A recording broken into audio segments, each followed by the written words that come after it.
हाँ तो भैया आज हम एक वीडियो के बारे में चर्चा करेंगे। हम अपने फेसबुक में एक वीडियो अपलोड करके वीडियो बना के अपलोड किया है। उस वीडियो में हमने भगवान श्री कृष्ण ने गीता उपदेश में मुक्ति में जाने की बात की है। निष्काम कर्म और निष्कर्म होकर के कैसे संसार छोड़ना है इसका चर्चा किया है। और एक व्यक्ति ने इस वीडियो में कमेंट किया है, उसका कमेंट भी हम आपको इस स्क्रीन में दिखाऊंगा। पहले आप ये वीडियो का एक झलक थोड़ा देखिए, फिर वो कमेंट भी हम आप लोगों को दिखाऊंगा।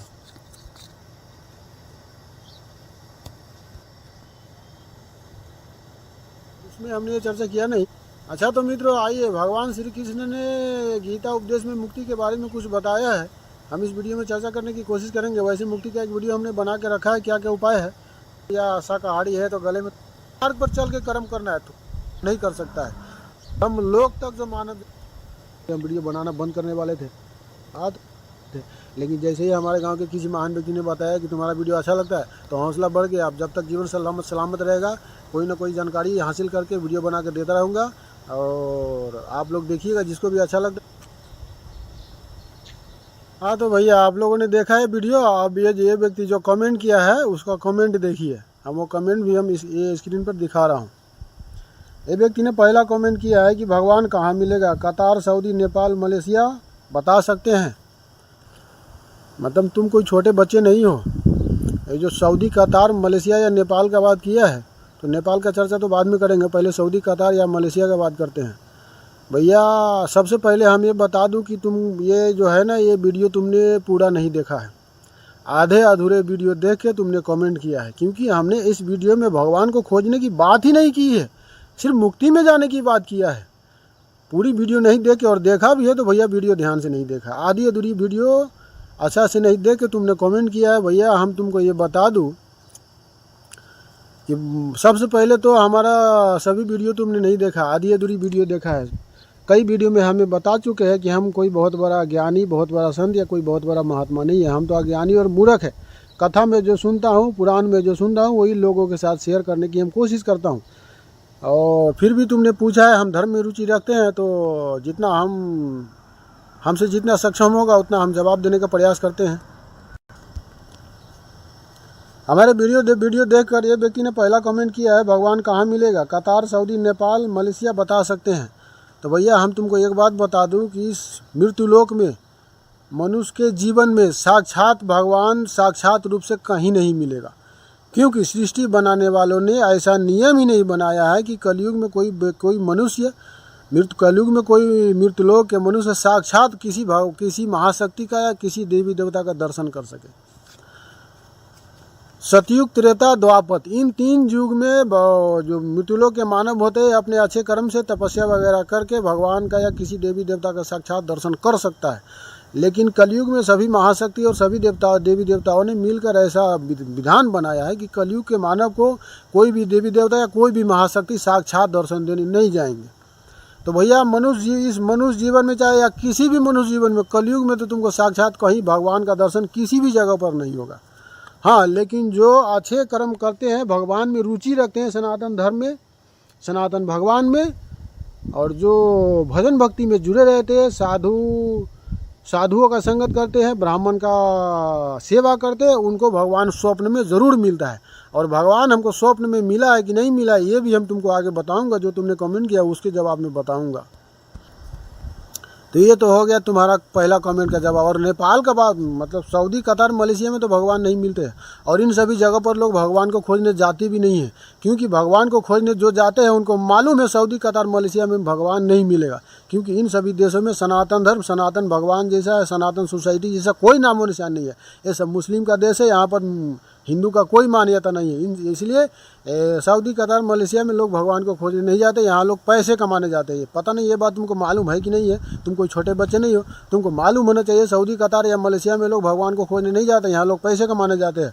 और ये जो कमेंट किया है ना, जिनको सनातन धर्म में, सनातन भगवान में रुचि होगा वो ऐसा कमेंट करेगा ही नहीं कि भगवान कहाँ मिलेगा, सऊदी, कतार, मलेशिया बता सकते हैं, ऐसा कमेंट वो नहीं करेगा। जिसको सनातन भगवान में, सनातन धर्म में रुचि नहीं होगा, और सनातन धर्म से जिसको मतलब नहीं होगा, सनातन धर्म का जो निंदा करते हैं, वैसे ही व्यक्ति ये कमेंट करेगा। और नेपाल का बात किया है तो तुमको हम बता दूं एक बात भैया, आजकल के ज़माने में साक्षात भगवान इस धरती पर कलयुग में कहीं नहीं मिलता है। भगवान को यदि महसूस करना है, भगवान वास्तविक में है, भगवान जिस हिस्से में आके अवतरित होकर जहाँ लीला करके अपने धाम में चले गए हैं, वो धाम, वो जगह आज धाम के रूप में परिवर्तन है। उस जगह पर जाके भगवान को महसूस किया जा सकता है कि भगवान वास्तविक में है। और वो जगह आज भी इंडिया में बहुत सारे धाम में मौजूद है, और हमारे नेपाल में भी एक धाम है। जो तुमने नेपाल का इस वीडियो या कमेंट में चर्चा बात किया है ना कि भगवान कहाँ मिलेगा, और इसमें एक नेपाल का भी, नेपाल के बारे में भी तुम लिखा है। तो भैया ये तो हमने तुमको बता दिया कि साक्षात भगवान तुमको इस धरती पर किसी भी मनुष्य को साक्षात कहीं नहीं मिलेगा, क्योंकि ऐसा साक्षात कलयुग के मनुष्य को भगवान का दर्शन करने का वो विधान ही बनाने वाले ने नहीं बनाया। अब नेपाल की बात करते हैं तो भैया तुमको हम तुमको ये बता दूँ कि नेपाल के राजधानी काठमांडू में बाबा भोलेनाथ, बाबा पशुपतिनाथ के रूप में स्वयं साक्षात विराज रहे हैं। और जिनको उन पर श्रद्धा है, लोग वहां जाते हैं, पैसे खर्च करके दर्शन भी करते हैं और अपना सफलता भी पाते हैं। और ये बात तुमको मालूम है कि नहीं, ये तो तुम जानो, तुम्हारा काम जाने भैया, ये तो हम नहीं जानता हूँ। अच्छा, अब तुम्हारा दूसरा कमेंट के बारे में आते हैं। मुक्ति कहाँ मिलेगा, आपको मिला है? भैया हमने मुक्ति के बारे में कई वीडियो में चर्चा किया है। हमने बताया ना, तुमने हमारी वीडियो अच्छा से नहीं देखा, पूरा नहीं देखा, आधी अधूरी वीडियो देख के तुमने कमेंट किया है। तो मुक्ति कहाँ मिलेगा, आपको मिला है? तो भैया एक बात बता दूँ, मुक्ति कोई जादू की पुड़िया नहीं, मुक्ति कोई जादू की छड़ी नहीं है कि जादू की छड़ी इधर से घुमाएगा और इधर से निकल जाएगा। मुक्ति पाने के लिए बहुत मेहनत करना पड़ता है। मुक्ति पाने के लिए क्या क्या करना पड़ता है, उसको प्रोसेस क्या क्या है, हमने अपने सभी वीडियो, ये कई वीडियो में डाला है। फेसबुक में और यूट्यूब चैनल में वीडियो मौजूद है। तुम्हारे पास इतना टाइम है तो तुम उसमें जाके देखो, ये जवाब हमारे वीडियो में मौजूद है मुक्ति। और फिलहाल थोड़ा बता देता हूँ, मानव जोनि का उद्देश्य ही मुक्ति होता है। देवता अपने अच्छे कर्म से देवलोक में स्थान पा चुके हैं, लेकिन उनको भी मुक्ति अगर चाहिए तो धरती पर मनुष्य रूप में ही आना पड़ेगा, और मनुष्य रूप में आके धरती पर मुक्ति का कर्म करना पड़ेगा। इसके बाद में उसको मुक्ति मिलेगा। जो मुक्ति का रास्ता है मानव का, जो नहीं मुक्ति का रास्ता है, देवता हो या सनातन भगवान के धाम से पहले जो भी लोग हो, उस लोक से मुक्ति नहीं पा सकता है। भगवान श्री नारायण का जो धाम है, उस लोक से नीचे जो भी लोग का जीवात्मा हो, वो सभी जीवात्मा को यदि मुक्ति पाना है तो धरती पर ही आना पड़ेगा। मनुष्य रूप में आगे अच्छे कर्म करना पड़ेगा, फिर सनातन भगवान के धाम में जाके मुक्ति पा सकते हैं। तो मुक्ति जो व्यक्ति पाते हैं वो भगवान सनातन भगवान श्री नारायण के धाम में चले जाते हैं, और उनके लिए बहुत कठिन, बहुत परिश्रम करना पड़ता है। मनुष्य के हिस्से में कोई कर्म ही नहीं होना चाहिए। और जब मनुष्य अपने कर्म करके पूरा जीवन बिता के संसार छोड़ेगा तो उसके हिस्से में कैसे कोई कर्म नहीं होगा, और कैसे निष्काम भाव से कैसे वो कर्म करेगा जो उसको मुक्ति मिल जाएगा। हमने वो जिस वीडियो को तुमने देख के कमेंट किया, उस वीडियो में भी इसका जवाब दिए हैं, और एक दूसरा वीडियो में भी इसका जवाब है। तुम उस वीडियो को अच्छा से देखो। जोनि का उद्देश्य यही है, मुक्ति में जाना। मुक्ति में जो जीवात्मा मनुष्य जोनि में जन्म लेता है, तो मनुष्य जोनि का उद्देश्य यही होता है मुक्ति में जाना। ये धरती पर बार बार दुख और कष्टों वाला जीवन जीने से अच्छा है अच्छे कर्म करो और मुक्ति पाकर भगवान श्री नारायण के धाम में चले जाओ। लेकिन तुमको तो सनातन धर्म में, सनातन भगवान में रुचि ही नहीं है, तो तुम ये सब पूछ क्यों रहे हो, ये भी हमको समझ में नहीं आ रहा। अच्छा ठीक है, ये हो गया तुम्हारा दूसरा कमेंट का जवाब। अब आते हैं, तुमने कहा है मिला हमारे कमेंट। जब हमने ये दोनों कमेंट के बाद में तुमको एक जो हमने कमेंट किया था, तो उस कमेंट से तुम असंतुष्टता जताया था, और ये कमेंट किया था मिला दीगा, आपको मिला है, मिला दीगा, ऐसा से लिखा भी नहीं है, आपको मिला है, मिला दीगा। तो हम मान लेंगे, जिसको कोई कभी देखे नहीं सकती है तो कैसे माने, आप सच बोलिएगा, कभी मिला है? तो भैया देखो, हमने तुमको पहले ही कमेंट में बता दिए हैं कि भगवान साक्षात इस धरती पर मृत्युलोक में कलयुग के मानव को साक्षात दर्शन नहीं दे सकता, क्योंकि ऐसा विधान नहीं है। भगवान हो या कोई भी देवी देवता या कोई भी महाशक्ति हो, कलयुग के मनुष्य को साक्षात दर्शन देने का विधान नहीं है। अगर कोई व्यक्ति अच्छा कर्म करता है, सनातन भगवान में रुचि रखता है, तो भगवान उन पर दया करके उनको स्वप्न में दर्शन देते हैं। और तुमने इसमें लिखा है आपको मिला है। हाँ भैया, हमको भगवान मिला है। हमको कैसे मिला, कब मिला, ये हम तुमको नहीं बताएंगे, क्योंकि ये तुमने पूछा ही नहीं, सिर्फ मिला है ये पूछा है।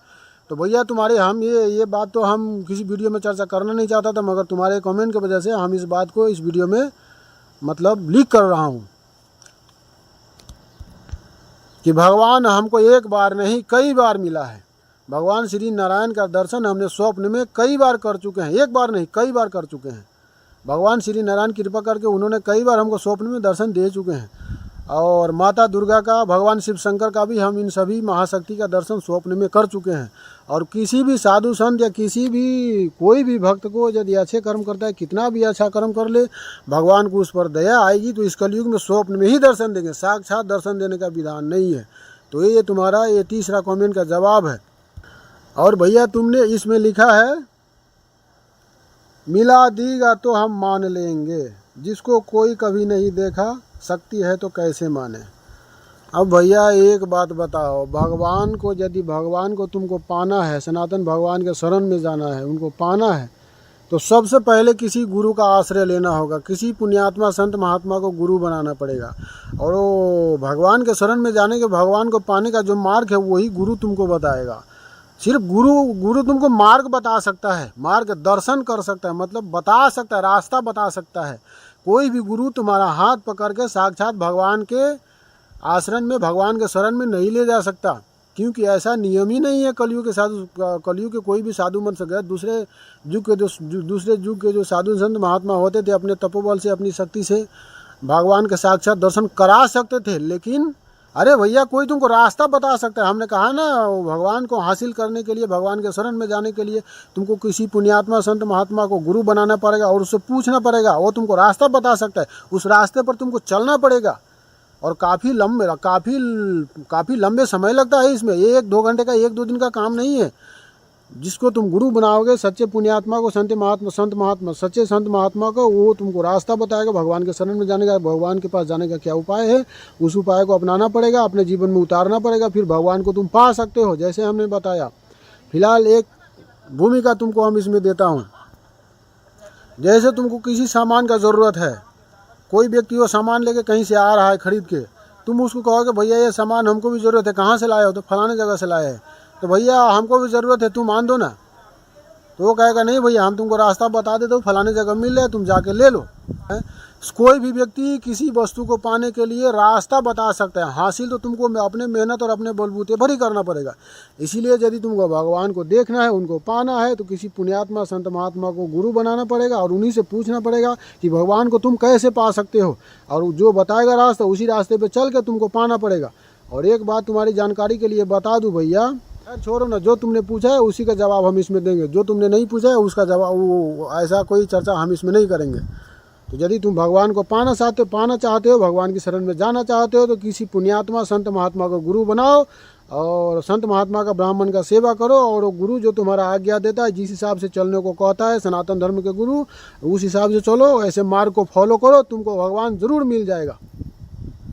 यदि तुमको सच्चे मन से भगवान को पाना है तब, और नहीं पाना है, ज़रूरत नहीं है, तो बेकार में किसी को परेशान करके किसी का टाइम ख़राब नहीं करना चाहिए। ऐसे जिनको सनातन धर्म में जिनको रुचि नहीं हो, इसके लिए इसका तो जवाब बहुत लंबा चौड़ा है तुम्हारे तीनों कमेंट का। लेकिन जिसको सनातन धर्म में रुचि नहीं हो, इसके लिए, ऐसे व्यक्ति के लिए हम अपना ज़्यादा टाइम वेस्ट नहीं करेंगे। शक्ति है तो कैसे माने, आप सच बोलिएगा। भैया तुमने इसमें लिखा है भगवान के पास शक्ति है कैसे माने। अब तुम ये बताओ, मनुष्य के अंदर जो शक्ति होता है, जो पावर होता है, वो पावर कहाँ से आता है? वो भगवान के अंश में से ही वो पावर आता है, भगवान की ही शक्ति है वो। कोई व्यक्ति, कोई मनुष्य यदि निर्बल हो जाए, वो बीमार पड़ जाए, उसके बॉडी से शक्ति चला जाए, मतलब वो बहुत कष्टदायी अवस्था में जीवन जी रहा है, उसके बॉडी का सभी पावर ख़त्म हो गया है, वो बहुत दुबले पतले हो गए हैं, तो उसको लोग कहते हैं ना कि ये व्यक्ति शक्तिहीन हो गया है।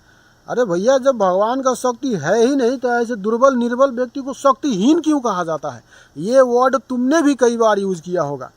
कोई व्यक्ति दुर्बल हो जाता है, निर्बल हो जाता है, तो ऐसे व्यक्ति को शक्तिहीन कहा जाता है, मतलब इसके अंदर से शक्ति चला गया है। तो भैया भगवान परमात्मा का शक्ति संसार में विचर रहे हैं मनुष्य के अंदर, सभी मनुष्य के अंदर, तुम्हारे अंदर भी है। जिस शक्ति के बलबूते पर तुम कोई काम करते हो, जिस बल के बलबूते पर तुम कोई काम करते हो, जीवन में हर कार्य में सफलता पा लेते हो, तो वही बल भगवान का शक्ति है। और एक बात बता दूं भैया, सूर्य के प्रकाश में जाके अपनी आंखें बंद कर लोगे तो सूर्य का प्रकाश तुम्हारे लिए ख़त्म नहीं हो जाएगा। जो सूर्य के प्रकाश में जाके तुम अपनी यदि आंखें बंद कर लोगे तो तुम्हारे लिए थोड़ी देर के लिए सूर्य का प्रकाश खत्म हो जाएगा। सूर्य खत्म नहीं होगा, नहीं तो सूर्य का प्रकाश खत्म होगा। और एक बात और बता दूं भैया, काले चश्मा लगा के दुनिया को देखोगे तो दुनिया काला ही नजर आएगा। ज़रूरत है चश्मा उतारने को, इसीलिए अपने आँखों से चश्मा उतारो। और यदि तुमको भगवान को देखना है, भगवान को पाना है, तो किसी सनातन धर्म के अच्छे पुण्यात्मा गुरु के पास जाके उनसे गुरु दीक्षा लो, उनसे शरण मांगो। और उन जो तुम्हारा वो सनातन धर्म के जिसको गुरु बनाओगे वो जिस रास्ते को फॉलो करने को कहता है उस रास्ते को फॉलो करो। जीवन में तो भगवान नहीं मिलेगा, लेकिन यदि तुम भगवान संत महात्मा का सेवा करते रहे, और भगवान को प्रसन्न करने का सबसे अच्छा तरीका है लोक कल्याण, दूसरों का दुख दूर करना। अपने आप को कष्ट सह के भी दूसरों का भला करना है भैया। जीवन भर यदि तू संत महात्मा का सेवा करता रहा, लोक कल्याण में अपने आप को लगाया, अपने आप को दुख कष्ट सह के भी लोक कल्याण में लगाया, तो जीवन में तो भगवान को मिलने का कोई विधान ही नहीं है। लेकिन संसार छोड़ोगे तो तुमको भगवान ज़रूर मिल जाएगा, इस बात का हम दावा करता हूँ। अच्छा तो भैया तुम्हारे कमेंट के ऊपर तो ये वीडियो लंबा हो गया। इतना लंबा वीडियो हम फेसबुक में नहीं डालते हैं, लेकिन इस वीडियो का हम फेसबुक पर यदि अपलोड नहीं करेंगे तो यूट्यूब चैनल में अपलोड करेंगे, तुमको लिंक देंगे, तुम देखना। भैया हम सबसे पहले बता देता हूँ, जिनको सनातन धर्म में रुचि ना हो, सनातन भगवान से रुचि ना हो, तो ऐसे व्यक्ति को फालतू के कमेंट करके किसी को परेशान नहीं करना चाहिए। क्योंकि हम पहले ही कई वीडियो में बता चुके हैं कि हम अज्ञानी और मूर्ख हैं, हम क्या लोगों को ज्ञान देंगे। हम जो कथा में सुनते हैं, जो पुराणों में सुनते हैं, वो लोगों तक शेयर करने की कोशिश करते हैं। तो भैया तुमने हमसे सवाल किया, कमेंट में सवाल किया है, हम जितना जानता हूँ, हम तो धर्म में रुचि रखने वाले व्यक्ति हैं, जितना हम जानता हूँ हम अपने हिसाब से तुमको जवाब देने की भी कोशिश किया है। यदि हमसे कोई भूल हो गया होगा तो तुम हमको क्षमा करना। और यदि हमारे इस वीडियो से भी तुम संतुष्ट नहीं हो तो भैया बड़े अफसोस की बात है, हम तो अभी सऊदी में, हमारे घर में कुरान रखा है। घर में होता तो तुमको कुरान पढ़ के लाइव रिकॉर्ड करके दिखाता। यदि तुम हमारे वीडियो से भी संतुष्ट नहीं हो तो भैया हम तो अभी सऊदी में है, जब हम घर जाएंगे तो तुम हमारे सामने आना और आमने सामने होकर पूछना तुमको क्या पूछना है, और तब हम तुम्हारे सारे सवालों का सही जवाब देंगे कि भगवान कैसे मिलता है, कहाँ मिलता है, किस प्रोसेस से तुमको भगवान मिलता है। और एक बात बता दूं भैया, तुम्हारे पहले कमेंट से अहंकार की बू आती है। मतलब लिखा जो है ना, भगवान कहाँ मिलेगा, कतार, सऊदी, मलेशिया, नेपाल। तो भैया किसी साधु संत महात्मा या किसी ब्राह्मण के पास जाकर ऐसा सवाल मत करना, नहीं तो तुम्हारे लिए बहुत महंगा पड़ सकता है। वीडियो लगभग 17-18 मिनट का हो गया। हम अब ये एक व्याख्यान देते हुए हम अपना ये वीडियो बंद करना चाहेंगे। मतलब किसी गाछ में बहुत सारा उल्लू बैठा था दिन में, और वहाँ एक कौवा चला गया, बहुत सारा उल्लू था। तो उल्लू कहता है कि भैया कहाँ से आए हो, तो बोलता है कि भैया देखो ना बहुत गर्मी लग रही है, बहुत धूप है। तो बोलता है धूप है, कहाँ है धूप, रात्रि में धूप कहाँ लगता है, उल्लू बोलता है। तो कौवा बोलता है नहीं भैया रात्रि थोड़ी है, अभी तो दिन है। तो उल्लू बोलता है नहीं यार दिन तो हमने देखा ही नहीं, दिन कभी होता ही नहीं है, इस दूसरे उल्लू से पूछ लो। तो दूसरा उल्लू भी बोलता है हाँ भैया ये रात्रि है, दिन नहीं है, दिन तो हमने देखा ही नहीं कभी। और उल्लू ने दिन इसलिए नहीं देखा कि उल्लू को रात दिन में दिखाई ही नहीं देता है। तो उल्लू को यदि दिन में नहीं दिखाई देगा तो तुमको क्या लगता है दिन नहीं होता है क्या? दिन होता है। हमने बताया ना, काले चश्मा पहन के दुनिया को देखोगे तो दुनिया काला ही नजर आएगा। आंखें बंद करके सूर्य के सामने जाओगे तो तुमको सूर्य नहीं नजर आएगा। तो ज़रूरत है कि सूर्य के प्रकाश में जाके आंखें खोलने का, और दिन में चश्मा उतार के देखने का ज़रूरत है। अपने अपने नज़रिया है। इसलिए भैया जो वस्तु नहीं दिखती है वो नहीं है, इस बात को तुम साबित नहीं कर सकते हो। हाँ, जो वस्तु है वो किसी और को दिख रही है, तुमको नहीं दिख रही, इसका मतलब है तुम उसको देखने के योग्य ही नहीं हो। उसकी जरूरत है वो योग्यता अपने अंदर बनाने की। यदि तुमको जो वस्तु नहीं दिख रही है वो देखना है तो वो योग्यता अपने अंदर बनाओ, इसके बाद जरूर दिख जाएगा। देखने का अपना अपना नजरिया अलग होता है। जो वस्तु नहीं दिखती है वो नहीं है, ये तुम साबित नहीं कर सकते हो। और भैया इस संसार में बहुत ऐसी वस्तु है जो नहीं दिखता है लेकिन फिर भी है। जरूरत है सिर्फ महसूस करने को। अब महसूस करने का अपना अपना नज़रिया अलग होता है भैया। कई वस्तु नहीं दिखने पर भी होता है और कई वस्तु दिखते हैं फिर भी वो सच नहीं होते हैं। तो भैया ज़रूरत है अपना नज़रिया बदलने का और नज़रिया बदल के महसूस करने को। ठीक है भैया इस बात पे हम तुमको एक भूमिका और देता हूँ। जैसे कुम्हार एक दिन कोई बर्तन बना रहा था, तो माटी ने पूछा भैया क्या बना रहे हो? तो कुम्हार बोलता है भैया हम चिलम बना रहे हैं। तो बोलता है ठीक है बनाओ। तो चिलम बनाते बनाते चिलम को फिर तोड़ ताड़ के और दूसरा चीज़ बनाने लगा।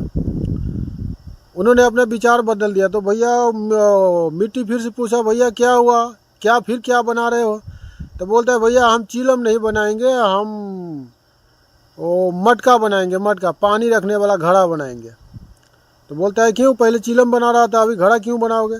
तो बोलता है भैया हमने अपना विचार बदल दिया, चिलम नहीं बनाएंगे, वो पानी रखने वाला घड़ा बनाएंगे। तो माटी बोलता है भैया चलो तुमने अपना विचार बदल दिया, हमारा तो ज़िंदगी ही बदल गया। तो कुम्हार बोलता है वो कैसे? तो माटी बोलता है भैया तुम पहले चिलम बना रहा था, हम चिलम बनाते तो हम खुद भी जलते और दूसरों को भी जलाते, और अपना विचार तुम बदल दिए हो, घड़ा बना रहे हो। तो अब तुम्हारे विचार बदलने से हमारा ज़िंदगी ऐसे इसलिए बदल गया कि अब हम जो घड़ा तुम बना रहे हो तो हम खुद भी ठंडा रहेंगे और दूसरों को भी ठंडा रखेंगे। तुम्हारे विचार बदलने से भैया हमारा तो ज़िंदगी बदल गया। इसलिए भैया ज़रूरत है विचार बदलने को। तुम अपना विचार यदि बदलोगे तो तुमको फिर से सही सब नज़र आने लगा। ज़रूरत है सिर्फ विचार बदलने को। अब भैया तुम किस पंथ को मानते हो, किसको मानते हो तो हम नहीं जानते, लेकिन हम किसी के पंथ को, किसी के धर्म को गलत नहीं कहते हैं। भैया हमारे किसी बात से तुमको तकलीफ हुआ होगा तो क्षमा करना। हमारी इस वीडियो से यदि तुम संतुष्ट नहीं हो तो और दूसरा वीडियो बनाकर हम अपना टाइम वेस्ट नहीं करेंगे, क्योंकि हमारे पास इतना फुर्सत नहीं होता है। और यदि तुम हमारे वीडियो से संतुष्ट नहीं हो तो हम अभी सऊदी में जब घर पर आएंगे तो हमारे सामने आकर तुम सवाल करना। हम सनातन धर्म में रुचि रखने वाले व्यक्ति हैं। सनातन धर्म के कोई भी संत महात्मा बड़े जो हमारे गुरु तुल्य पिता तुल्य होगा उनसे तो, क्योंकि हम तो अज्ञानी और मूर्ख है। और जो व्यक्ति धर्म में रुचि नहीं रखता है, सनातन धर्म में रुचि नहीं रखता है, सनातन भगवान में रुचि नहीं रखता है, ऐसे व्यक्ति आकर यदि हमसे वार्तालाप करे तो हम ऐसे व्यक्ति से पीछा भी नहीं हटने वाले हैं। और तुम्हारे जानकारी के लिए एक बात हम और बता दूं भैया, हमारा जो एक बड़ा भाई है, खैर हमारा तो बड़ा भाई नहीं, हम तो अकेला है, लेकिन हमारा कोई बड़ा भाई है हमारे गांव का, और बराबर हमसे तुम्हारे कमेंट से सेम मिलता जुलता कमेंट और फ़ोन करके वो हमको बोलता रहता है कि तुम्हारा भगवान गलत है, तुम्हारा धर्म गलत है, तुम्हारा पूजा करने का नियम गलत है। मतलब हमारा जो बड़ा भाई है वो महात्मा रामपाल का चेला बन गया। हम उनका भी अपमान नहीं करता, सबका सम्मान करता। हमको किसी का अपमान करने का क्या ज़रूरत है?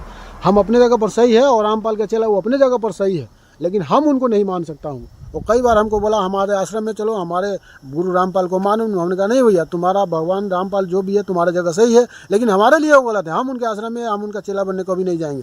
हम जिनको अपना लिया है उन्हीं को गुरु मानते रहेंगे, उन्हीं को भगवान मानते रहेंगे। हमारा कल्याण हो या ना हो इससे हमको कोई मतलब नहीं है। बेशक हमको नरके में जाना पड़े जीवन छोड़ने के बाद, लेकिन हम अपने सनातन भगवान को, हम अपने गुरु को कभी नहीं भूलेंगे, बेशक हमारा कल्याण हो या ना हो। तो हमारा एक बड़ा भाई है, वो तुमसे ही मिलता जुलता कमेंट वो बराबर करता रहता है। वो तो हमारा बड़ा भाई है, वो रामपाल का चेला है। हम उसके सामने मुख नहीं लगाना चाहते, उससे हम कोई बात विवाद नहीं करना चाहता, तो इसलिए हम उसका बात सुन के इस कान से निकाल देता हूँ। और कोई नास्तिक व्यक्ति या धर्मी व्यक्ति जो सनातन भगवान को नहीं मानता, ऐसे व्यक्ति यदि हमसे वार्तालाप करना चाहे तो हम ऐसे व्यक्ति से पीछा भी नहीं हटने वाला हूँ। हमने देखिए भैया तुम्हारे तीनों कमेंट का हम जितना जानते उसी हिसाब से जवाब देने की कोशिश किया है। यदि तुम हमारे वीडियो से संतुष्ट नहीं हो तो भैया तुम कमेंट नहीं करना, क्योंकि कमेंट करोगे तो हम फालतू के टाइम वेस्ट नहीं करेंगे। हमारे पास इतना टाइम नहीं होता, काम करना होता है, काम करके आते तो हमको मोबाइल में वीडियो में काम करना पड़ता है। यदि हमारे वीडियो से संतुष्ट नहीं हो तो जब हम घर जाएंगे तो हमारे सामने आके हमसे जवाब वार्तालाप, हर सवाल का जवाब हम देंगे। हम पीछे नहीं हटने वाले व्यक्ति नहीं है। अच्छा भैया, जय श्री राम। ये वीडियो तो बहुत ज़्यादा देर का हो गया। हमारी वीडियो यदि आप फेसबुक पर देख रहे हैं तो हमारे फेसबुक प्रोफाइल को फॉलो कीजिए, लाइक कीजिए। और यदि हमारे वीडियो को यूट्यूब पर देख रहे हैं तो हमारे यूट्यूब चैनल पर जाके हमारे यूट्यूब चैनल को सब्सक्राइब कीजिए, लाइक कीजिए, बेल आइकन की घंटी को दबा लीजिए ताकि हमारा सभी वीडियो आपके। अच्छा भैया, जय श्री राम। हमारे किसी बात से तकलीफ हुआ तो क्षमा कीजिएगा भैया। हम तो तुम्हारे किसी भी कमेंट का जवाब देने के मूड में नहीं था, क्योंकि तुम हमारे साथ, हमारे गांव के व्यक्ति हो, हमारे बचपन से हमारे साथ पढ़ाई किया है, तुम हमारे साथी जैसे हो। इसीलिए तो हम तुम्हारे कमेंट का जवाब देने का कोशिश किया। यदि हमसे कुछ त्रुटि हुआ हो और हमसे तुमको तकलीफ हुआ हो तो भैया क्षमा करना। हम तो भगवान का भजन करने का इरादा रखता हूँ। हमसे किसी को कोई तकलीफ हो ऐसा हमारा इरादा नहीं रहता। अच्छा भैया, जय श्री राम। भगवान तुम्हारा बाल बच्चे का भला करे।